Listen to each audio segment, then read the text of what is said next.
Welcome again to another Adoreum sessions with myself, Dominic McVey, Senior Special Advisor at Adoreum.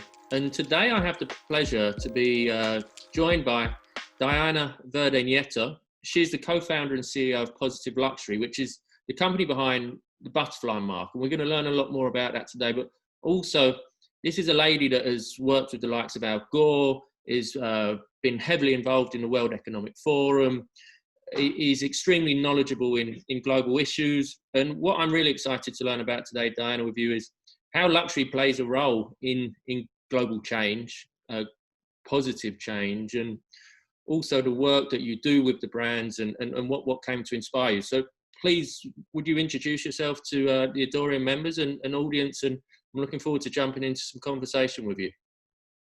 Hi, Dominic. Thank you so much for your kind introduction. I am the co-founder and CEO of Positive Luxury, and which is the company behind the butterfly mark. What we do is we assess companies according to a sustainability framework, and if companies are verified and pass 80% of the requirements, they actually get awarded the butterfly mark, which is an interactive trust mark that enables all of us to really see what companies invest regarding sustainability at the point of sale, whether it's on pack or digitally, etc. So how long has the butterfly mark been going? I mean, who was your first brand? What inspired you to get the butterfly mark happening? I mean, who was that first brand that you said, you know what, I believe that you're worthy of demonstrating positive luxury? Our first brand was IWC, which is a watch company based in Shausen. And when we started working with them, their commitment to sustainability, and this is like quite early on, I'm talking about 2013, the commitment on sustainability was to really truly integrate the principles of sustainable development across the entire value chain and the governance of the business. And we have been working with them all this time. And what I'm very proud of is that the changes that they have been making are basically everybody can see them. So for example, their packaging, when we used to, at the very, very beginning, was huge, absolutely huge. And when you see today, they move from packaging reductions to a packaging system where the packaging is actually quite small. And it's a system, so it's interchangeable with other watches or your jewelry, or if you use it for traveling, etc. So when companies really commit to sustainability, it's about creating a cross-functional team in the organization, and that cross-functional team which is seamlessly integrated into everything that they do, from the governance of the business, the manufacturing, their supply chain, the distribution, the marketing, the retail, the packaging, the product innovation, absolutely all the way throughout the value chain. And when you do that, you really can see tangible reductions in cost and actually real improvement from an impact perspective. So I wanted to ask about that. You said that IWC reduced the amount of packaging they were using, but the packaging became more functional.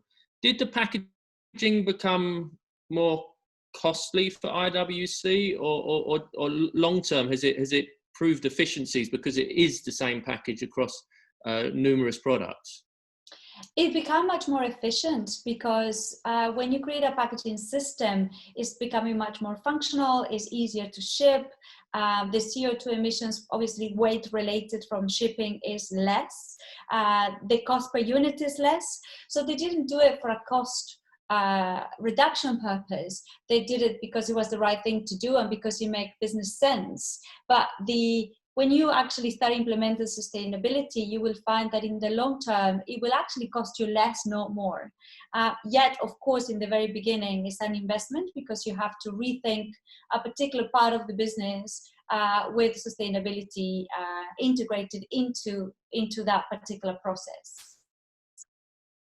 I mean, this is something that I argue a lot with brands about, is the packaging. For me, it seems one of the most polluting and damaging elements of a product. It's also an element of a product, of course, that consumers enjoy that experience of opening, but quickly it gets thrown in the bin or put in a sock drawer.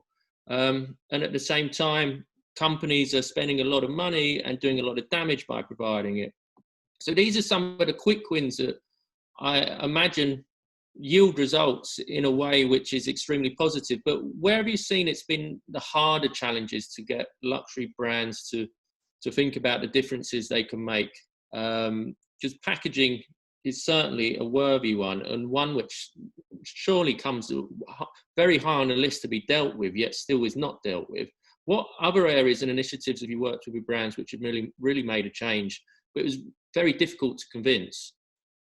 I mean, when companies start in the sustainability journey, that is the harder thing to convince, because when you start, you can't get out of it. It's how you do business, not just now, but in the future too. So I think the biggest thing is like, okay, when you start the journey, how you're going to invest, what are you going to invest, how you're going to organize it. And it's not as simple as just having a person or a department, a CSR department. That was very much kind of early 2000, late 1919 thing. Today, to really effectively doing sustainability, everyone in the organization have to do it.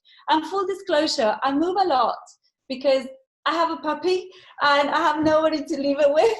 So this is why I'm moving a lot. He's biting me.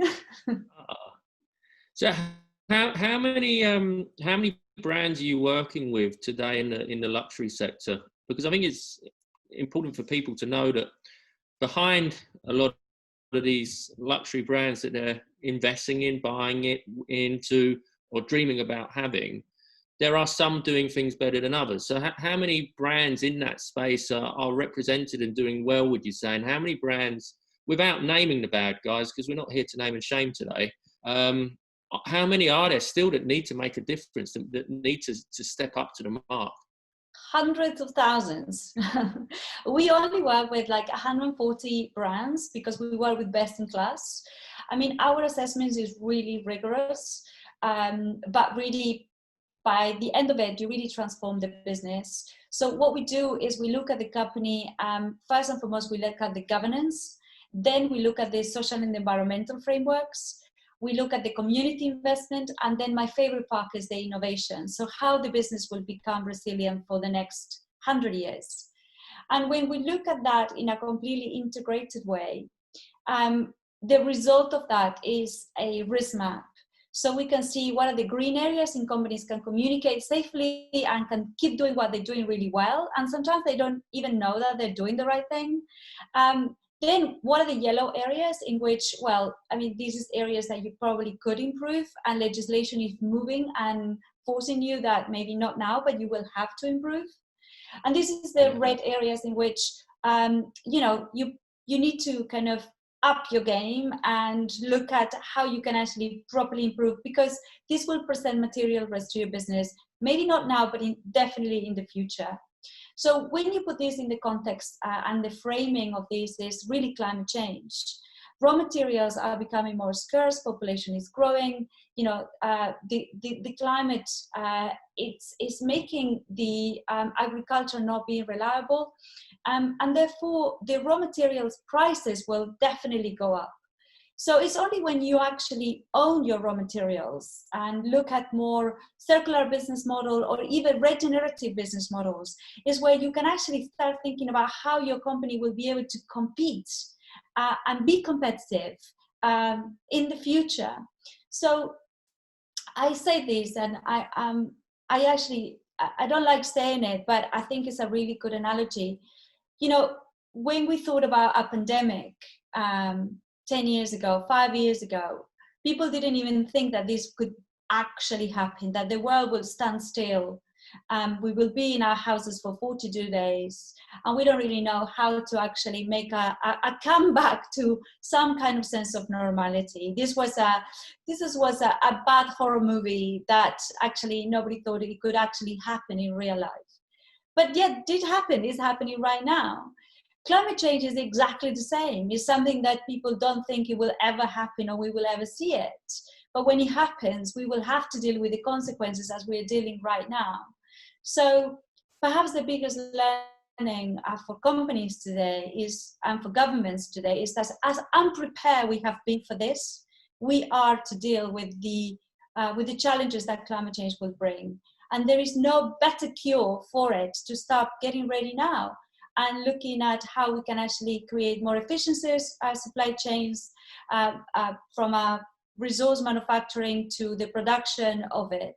And actually how we actually look at the other side of it is like the retail, how we actually look at more circular business models so we can actually internalize our externalities when this happens. No, it's when, if this happens, it's when this happens.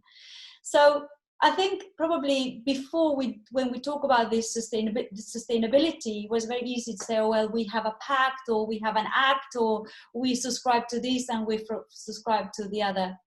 Today, I think it's urgent to act and not to wait for years and years to come, but to act right now. And I think this message is getting to the most proactive and innovative CEOs out there. And I'm hopeful that we will see, probably not in 2050, but in 2030, really big improvements in infrastructure and system change that will enable us to really actually migrate to more sustainable business models. Do you think governments are doing enough? I mean, you touched upon legislation, and it's interesting because legislation is constantly changing. The requirements on raw materials in plastics or the chemicals used in tanneries, dyeing of cottons are constantly changing. But it seems that a lot of brands just bounce along the bottom, getting propped up slowly by their improvement in their responsibility is only being propped up because the law is pushing them along. And it seems to me that at some point, either the British government, the EU is going to leapfrog and put a lot of businesses out of business or leave them behind. Alternatively, if the EU doesn't do that, we're still going to be trotting along, slowly squeezing out one chemical and maybe trying to get some legislation to squeeze another in. We need to really start to raise this bar. And as you've touched upon, the only constant is change. The climate is changing, not for the better, for the worse. The consumers are starting to change faster than ever. Fashion, as we know, I consider it a perishable. Clothes can go out of fashion just as quick as bananas can go off. Yet we still sit in a very slow process, and there's some, I would say, some CEOs out there that are not innovative enough, in fact, are not just doing damage to environment and people and community, are doing damage to pensions, to people's shareholdings, to economies, by failing not just the customer and the planet, but also the owners of these publicly listed companies. What is going to require that shift to get some of these household names in the UK that, to some element, have luxury collections, to grasp the facts that change has come and they haven't changed? So either they need to do a 180 today and set down a new path, or stop just trying to trundle along, staying just a bit ahead of the bar. What's going to be required? I mean, I'm hoping this pandemic is going to get some CEOs to step down and allow others to step up, or step forwards and make the change in the much larger organisations which are impacting us. What do you? Because if it's climate change, it's too late. If we're waiting on them for the climate change moment to happen, it's too late. We need to stop climate change. So how are we going to get them to grasp this? How are we going to get the hundreds of thousands of organisations which aren't signed up to initiatives such as the Butterfly Mark? What can we get them to do? Sure, I always say it has to come through the consumer, but unfortunately, not all consumers are educated enough on the changes. So what else can be done? If the EU's not going to raise the bar and the consumer's not going to necessarily shift their spending power enough elsewhere, what are individuals like yourself and I going to do to make sure that we to some degree, save this planet more than others, because we have the responsibility and the ability to step forward to do that? I think I'm very hopeful that it's not one thing, but it's many things at the same time. So Government, I don't have much faith in government, but I have some faith in government. But I don't think this have to be coming from the government to legislate. I think companies have to self-legislate themselves as well, and take this as an opportunity for innovation. So I think the consumer is actually a lot more aware than we think, especially the younger generations. And even if they don't know all the facts, they still are more than before looking to vote with their money. And yeah, I do get there is a say-do gap still between what they say they do and what they actually do. But I think that this is closing up, especially because of what's happening right now. I think there is a deeper sense of sensibilization or sensibility towards what's happening in the planet and how interconnected we are all are. I also think that a lot of CEOs, especially the younger generations, the younger CEOs and women CEOs are much more aware that there is no other way than actually internalizing the principles of sustainable development within businesses today, for all the reasons that I said, but mainly are economic reasons. So I don't think sustainability is the right thing to do. I think that was, again, very 1980s. Probably sustainability is the most efficient and profitable way to really run a business today and in the future. So before was about morals and ethics, today is about money. And businesses that are really investing in sustainability will become more efficient from a resource perspective, from a manufacturing perspective, from an infrastructure perspective, even from an e-com perspective or a commerce perspective. So before was a nice to have, today is an imperative for actually making money. So even if CSOs don't care about sustainability per se or the impact that businesses are having in the planet, hopefully they will care about the bottom line enough to make those changes. Do you worry, though, with the pandemic that there are going to be a lot of people out of jobs? We're hearing numbers of 33 million out of work in the US. We're yet to really see the numbers in the UK because of the furlough schemes. We know more and more people are using food banks, and there's a lot of brands, a lot of unethical brands with stock that's just piling up, which they can't sell. Do you fear, because I do, that these brands may not make the change, they may not survive, they're just going to look to get through the stock that they have, and then there's going to be consumers which are just going to go for the cheapest product possible, because at the moment all they're worrying about is dressing their kids and getting food on the table as opposed to buying right. How do we get this to travel through? I know your focus is on luxury, but your passion is on planet and people of all ilks. What can we do to make sure that this pandemic doesn't take us back a step? And because there are going to there shouldn't be a cost to doing good, but there is some form of element in the early stages which either the business has to take on, as you said, to invest to get the return, or they will expect the consumer to pay for it. That's not going to be possible. How do we work through that? I don't think brands today expect the consumer to pay for that. Again, that is a very kind of antiquated type of thinking, because it's just not possible. In terms of we focus on the luxury sector, and the luxury sector is investing. I mean, it's easier because they're privately owned companies, so they have the flexibility in order to decide and to persuade their other stakeholders in the businesses in terms of why sustainability is really the only way to move the company forward. When you talk about the pandemic and unemployment and so on, I mean, this is a absolutely heartbreaking situation, and there is a lot of adjustments. But hopefully the companies that, we have seen, for example, Bentley closing factories and using their capabilities to produce PPEs, for example, I think there is a great sense of responsibility that is part of that sustainability strand, in which people is absolutely at the core of it. And let me give you a tangible example. So I said in the very beginning that the butterfly mark is interactive. So when people interact with the butterfly mark, basically we record insights in terms of what people care about. So we don't know anything about who you are, how much money you earn, where you're based, or even your gender. But we know about when you interact with this butterfly mark, what do you care about? What areas of sustainability are closer to your heart? Before the pandemic, the top 3 kind of positive actions within the butterfly mark were, not in particular order because I can't quite remember, but it was plastic free, it was fur free, and the third one was packaging. When you look at today, actually the end of last month, April, because we do our report every quarter for our brands, the top 3 positive actions was number 1, philanthropy.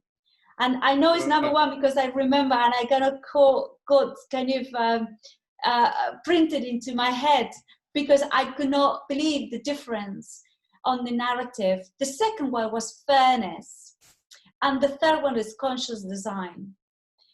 And what it was striking to me was I didn't really pay, I read the first, the comparison, the months before versus last month. And the reason why I remember the order in which, kind of this was displayed on our dashboard, it was because I could not believe how the solidarity and the empathy that we have developed in a very short time for other people, which before it was about what were the conversations in terms of noise, like, plastic, etc., which a lot of it it's noise because everybody talks about it, and this I mean, it's not noise in terms of the gravity of that, but it was like the buzzwords, and it was part of everybody's conversations. But today, the conversation is about, kind of how the world has become with even more inequalities that we ever had before. And the solidarity and the care of other people is very much up there, even when you look at luxury brands. So I think we as humans, we are wired to do good and to make the right decisions and the right choices. And I think that as brands become more brave, especially luxury brands, into really putting the right foot forward and talk about what they do, I think those brands will actually win. And one of the things that have struck me into this, kind of pandemic is the fact that, you don't need new product launches. You don't need more events. You don't need all of these. It's about what you do, who you are, how do you behave. And that was, for me, very inspiring, because those brands, those decision makers, CEOs, decision makers that chose to close the factory, but actually use the factory for producing PPE or producing hand sanitizer or, producing masks or even like, hotels, giving NHS people that couldn't make a home a room to stay. That is so much more powerful than paying an influencer to have a handbag or what have you.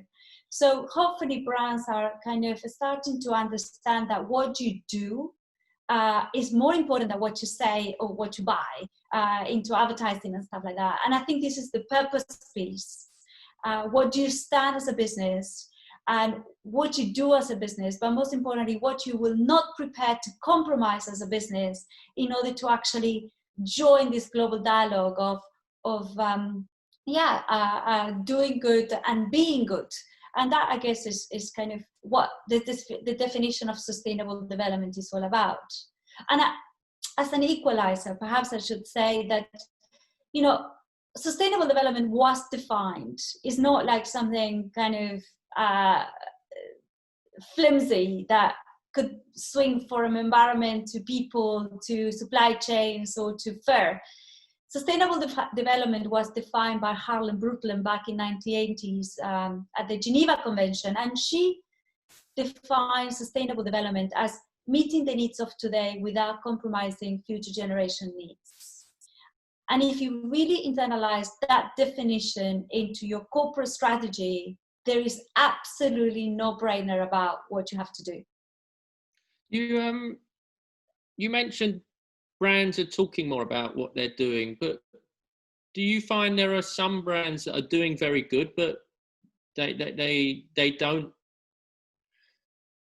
don't share what they're doing? That they find that there might be some IP to it, there might be some protectionism. I mean, for me, I think it's important that brands talk about all of their initiatives all of the time, so that we can learn from each other and progress, and actually demonstrate to those not doing it that it can be done. But do you find that there are brands out there that are doing great things, amazing things that just surprise you because you didn't know, but are still choosing not to engage with initiatives like the butterfly mark, or they're not public facing with their changes? They've decided to remain very much a private operation.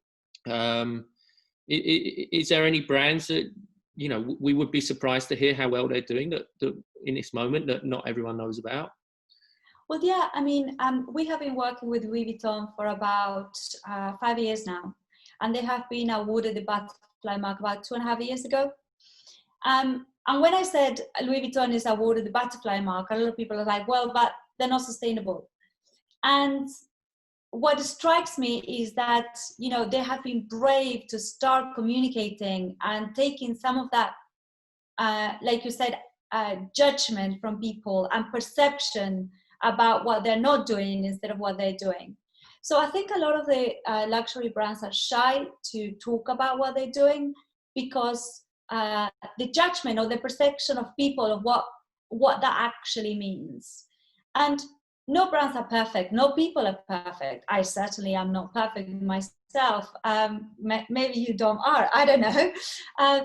But you know, life is riddled with compromises. So if you take a brand like Louis Vuitton, they are investing zillions in terms of circularity, in terms of waste management, in terms of how they look at their supply chains, the distribution, single-use plastic, you name it. I mean, the entire company, from the CEO to retail, have been doing incredible work through reductions. I mean, if you think about, they have 460 stores, I think, to date, and they have refitted in every single store all the lights from normal lights to LED lights, and they reduced that environmental footprint by almost 50% in the last 5 years.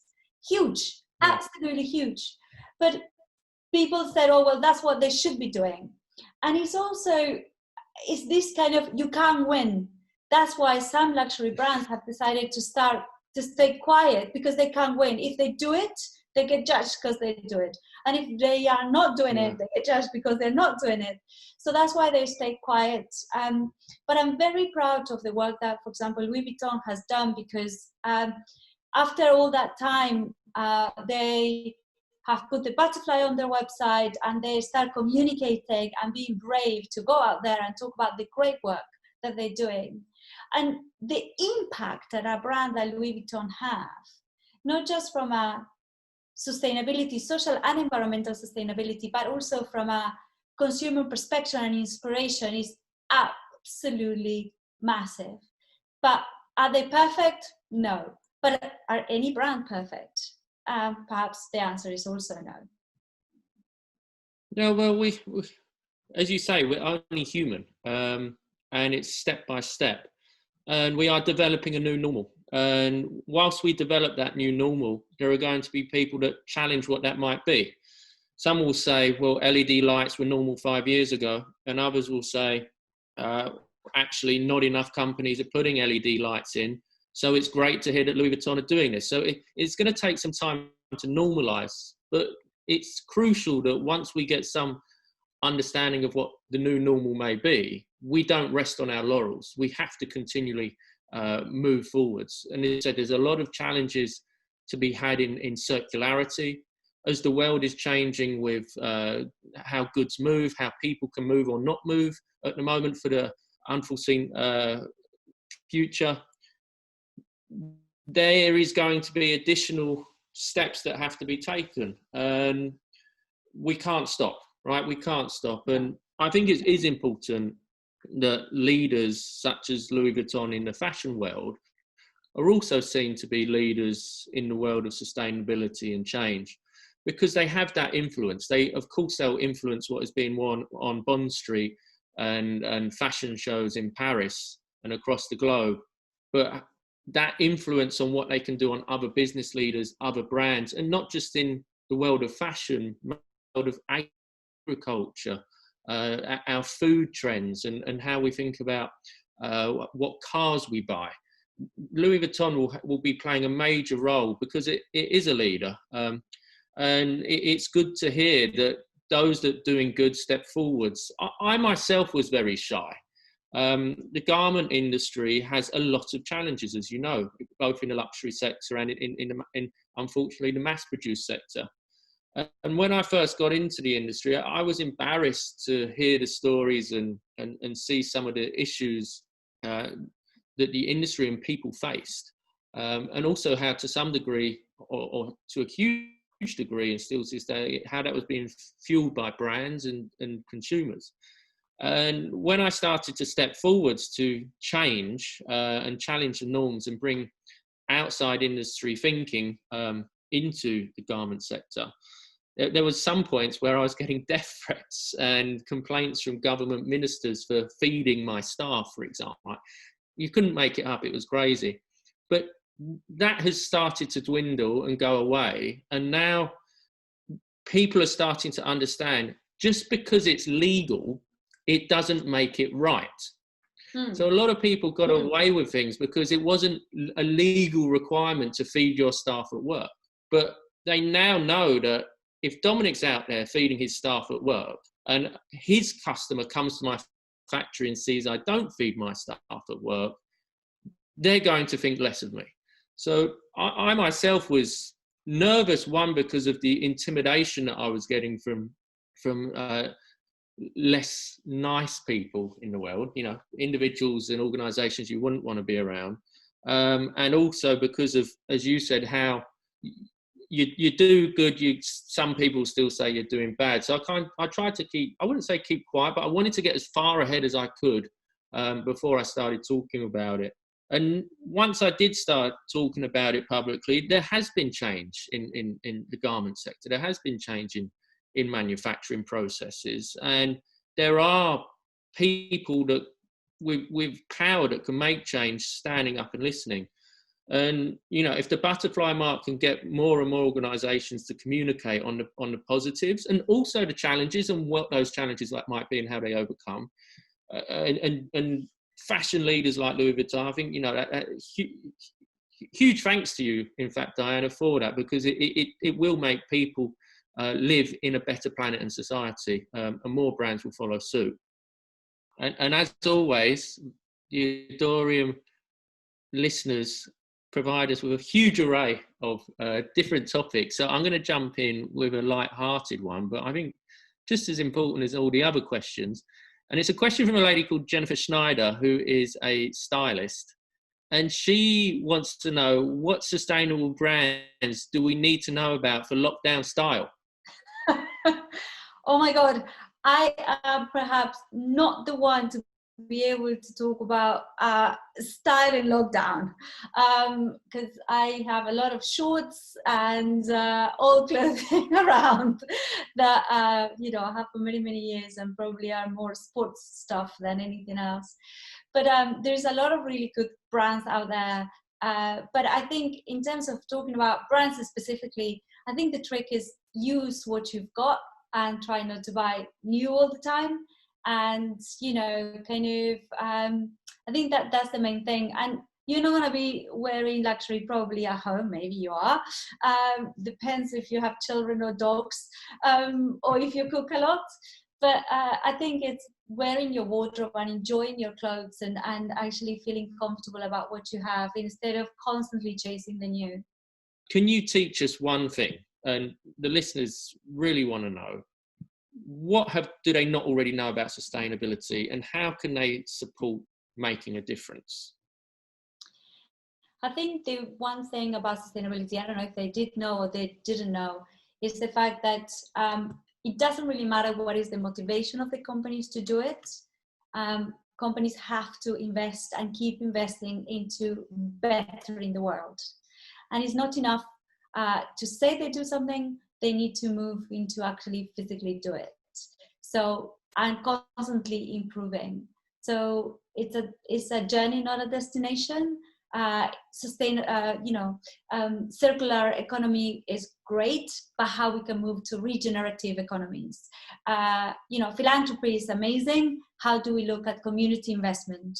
How do we keep improving and keep going forward? So do your research, look for the butterfly, look at companies that are purpose driven, and invest with your money, vote with your money, invest in companies that are not just saying that they do good, but actually have that proof that they have a real positive impact. If a brand doesn't have the butterfly mark, how do we still trust that they are doing good? Because it's we see a lot of statements during this pandemic of certain brands making various noises to suggest they're doing good, but I know in reality they're not, because I'm in the industry, and I'm sure the same goes for you. There'll be brands that are making statements and you're thinking, wait a minute, that's not true, and you're not doing that. So what do they need? What do we need to look out for if they don't have some kind of certification like the butterfly mark? It's not about one product and one item or one thing. Look at the company holistically. Look at the governance, the women's agenda, diversity, inclusion, taxation, CEO behavior, all of that. Then look at the social and the environmental in terms of how that brand shows up in the world. The packaging, the e-commerce, the kind of materials, the investment to circularity, and how are they kind of having, from a social and environmental perspective, real impact, real positive impact in terms of changing things. And I think lastly is the innovation. So what are the investments that the company is doing into really becoming innovative to really actually make those reductions and make those improvements and move from neutral to positive? So, for example, are they looking at refillables? Are they looking at cutting secondary or tertiary packaging for e-commerce? Are they looking at, waste reductions? Just how the brand is showing up in the world, I think is really, really important. So I think, I can't remember exactly how it goes, but tell me and I'll forget, show me and I'll understand. And I think that is the time in which brands have to show me or show you. Yeah, it's very, very, very good. Tell me and I'll forget, show me and I'll understand. It's very true. I myself need to be shown things like how to use the TV remote. But if you tell me how to use a TV remote, I'll forget. So it goes for everything, right? My question for you really was, you've touched upon innovation, and this is something we haven't talked a lot about today. But I really hope we can pick up the conversation, because my mind is always racing with new ideas and concepts of change. But is there any innovation you're seeing out there that could be a real game changer for the fashion industry as a whole, or is it still going to be somewhat piecemeal, and what fits one brand might not work for the other? Or do you see something coming through which is really going to be a disruptor for all industries that they're going to have to jump upon? I think the biggest disruption that we will see after the pandemic is locality, is the need to think about or rethink supply chains local to home. And with that, it will come different type of choices from a material perspective, from a manufacturing perspective. I think it's even from a business model perspective. So that's number one. Number two, I think from a business model perspective, we're seeing, renting as something that is emerging, yet no mainstream perhaps, but renting is definitely game changing. and that is from clothing to furniture and so on, so leasing and renting. And I think the biggest innovation not yet has come, but a lot of companies have started to own the raw materials. So they kind of, you buy something, but you can take it back and recycle. So take back and recycle schemes, be able to look at the raw materials and turn it into something else, or actually purely recycle it. Closing that loop could be also game changing from a cost perspective. But I think innovation is something that, you know, as you know, it doesn't stand still. So I think that it's quite a lot of innovation that is yet still to come on fabrics, but also retail innovation. I think is going to be something that is crucial. And I mean, I think the jury's out in terms of, you know, how long this is going to last, and where are we going to find a vaccine, and how the interactions are going to happen in terms of travel, you know, traveling from A to B. And it's not just in the fashion industry. I think this will touch across all of the industries in terms of how we can use digital medium, not just, you know, Zoom and stuff like that, but actually digital businesses or digital platforms, in order to actually be completely, fully integrated in order to do commerce. And I think sustainability and digital are very similar. My co-founder is the founder of Top Table, Karen Hanton. And when she started Top Table, now Open Table, she remembers that she had to convince people to have a website or to look at aggregation in terms of business models. And people still questioning why they needed a website. If you fast forward today, a lot of people talk great games about digital, but yet it's a website, is not fully integrated into the businesses. These companies that have not fully integrated digital platforms into the business are the ones who will suffer the most. If you take this example to sustainability, when I started my career in sustainability back in '99, people didn't even know what I was talking about. In fact, people 18 months ago didn't even understand what I was talking about when I was talking about sustainable development. And I think the people that are fully integrating and embracing the principles of sustainable development, embedded it into the business processes, will be the one which will win the race, in the same way that the ones that have integrated digital into the business. So that is probably the most tangible example I can give you in terms of what will happen going forward from a game-changing perspective.